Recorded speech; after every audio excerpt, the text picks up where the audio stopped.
दोस्तों, स्वागत है आपका आज के इस कहानी में। एक दिन एक बेटा अपने पिता के पास जाता है और कहता है कि पिताजी, मेरे जीवन का मूल्य क्या है। तो पिता उसे एक पत्थर देते हैं जो कई वर्ष पुराना था और कहते हैं कि बेटा, अगर तुम अपने जीवन का मूल्य जानना चाहते हो तो इस पत्थर को ले लो और बाजार में जाओ, और अगर कोई तुमसे कीमत पूछता है तो तुम कुछ मत कहना, बस 2 उंगलियां उठाना।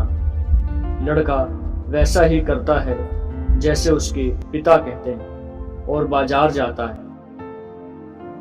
उसने चारों ओर देखा और अचानक एक बूढ़ी औरत उसके पास आई और कहा कि पत्थर कितने का है। लड़का एक भी शब्द नहीं बोलता, बस 2 उंगलियां उठाता है और महिला कहती है कि ठीक है, मैं इसे 2 रुपए में ले लूंगी। लड़का खुश हो जाता है और अपने पिता के पास वापस भागता है और कहता है कि बाजार में एक बूढ़ी औरत थी, वह मुझे पत्थर के लिए 2 रुपए देना चाहती थी।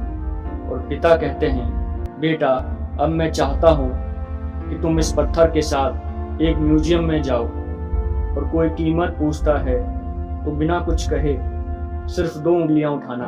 वही पत्थर लेकर म्यूजियम में चला जाता है।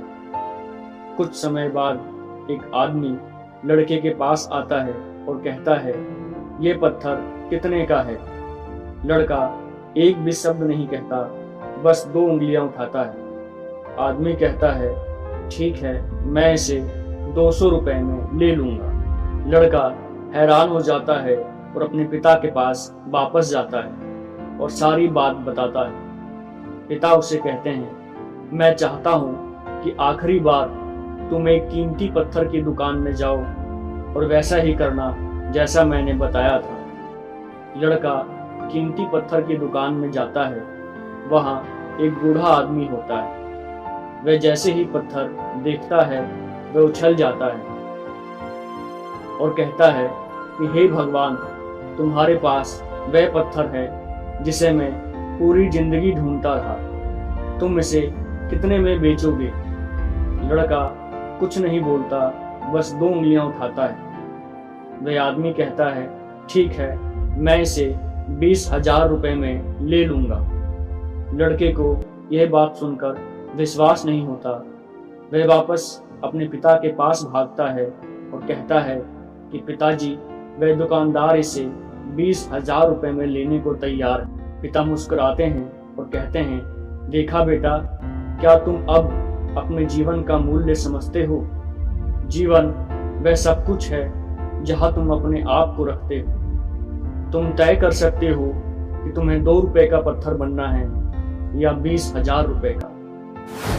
दोस्तों, कुछ लोग हैं जो आपसे प्यार करते हैं और जिनके लिए आप सब कुछ हैं, और कुछ लोग आपको केवल एक वस्तु के रूप में इस्तेमाल करेंगे और उनके लिए आपका कुछ भी मूल्य नहीं होगा।